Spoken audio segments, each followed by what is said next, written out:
क्या राधिका लेकर आई है एक नई मुसीबत या फिर दूर होगी बंसल परिवार की सारी परेशानियां। जी हाँ, मन अति सुंदर के लास्ट एपिसोड में हमने देखा किस तरीके से कविता की वजह से गौरी की जान जाते जाते बची है। जी हाँ, जिससे कली काफी ज्यादा गुस्सा हो जाती है और कविता को ये कहती है कि अब भोग के प्रसाद आप ही बनाओ, मैं अपनी बेटी को संभालूंगी। फिर उसके बाद क्या, फिर कविता और सुजाता में जंग छिड़ जाती है कि पहले भोग का प्रसाद उनके घर से ही जाएगा। फिर मंदिर में जब दोनों पहुंचते हैं तो आरती की थाली, भोग का प्रसाद पंडित जी को बोलते कि पहले मेरे घर से जाएगा, पहले मेरे घर से जाएगा। फिर पंडित जी कहते हैं मैं एक साथ कर देता हूँ। फिर उसके बाद आरती होती है, आरती की थाली गिर जाती है गौरी की वजह से। फिर गोलू और कली दोनों ही आरती की थाली पकड़ लेते हैं, जो थाली राधिका और दिव्यम के हाथ में होती है।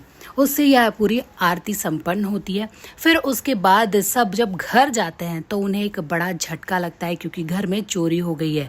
और वो चोरी सिर्फ और सिर्फ कविता के घर में हुई है, क्योंकि कविता ने लापरवाही बरती थी।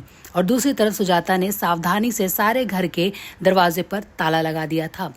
फिर उसके बाद कविता ये सारा इल्ज़ाम सुजाता पर लगाती है, लेकिन सुजाता ये कह देती है कि हमें भिखारियों के घर में चोरी करने की क्या ज़रूरत है। ये सुनने के बाद सारे ही घर वाले चुप कराते हैं सुजाता को। फिर दिव्यम कहता है कि अब पुलिस में जाना पड़ेगा, राधिका भी कहती है। और जैसे दिव्यम जाने लगता है सुजाता उसे रोकती है, लेकिन दिव्यम ये कहता है कि रिश्ता ना सही पर इंसानियत तो है।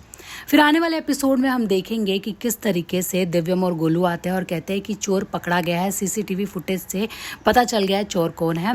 और उसके बाद हम देखते हैं राधिका एक बड़ा सा संदूक लेकर आती है, घसीट घसीट के, और उसकी हालत जो होती है वो पूरी तरीके से बेहाल होती है। अब देखना काफ़ी दिलचस्प होगा कि क्या है उसके अंदर, क्या दूर होगी परेशानी या फिर एक नई मुसीबत है।